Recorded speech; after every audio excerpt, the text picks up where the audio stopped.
Iya, tolong untuk membantu tim dari kedua kesebelasan, Plu Aqua, kemudian kulit jeruk, Nibelung Pudubit ulu lapangan, ya. Jadi kulit jeruk, Nibelung Pudubit ulu lapangan.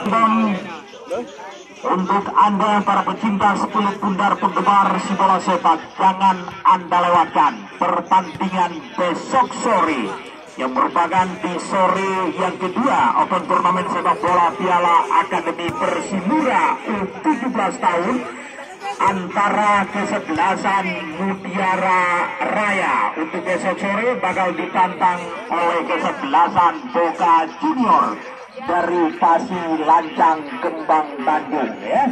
Jadi untuk support siga antara dengan Boca Junior dari Pasir Lancang Kembang Bandung. Makanya untuk Anda para pecinta kulit bundar, penggemar si bola sepak,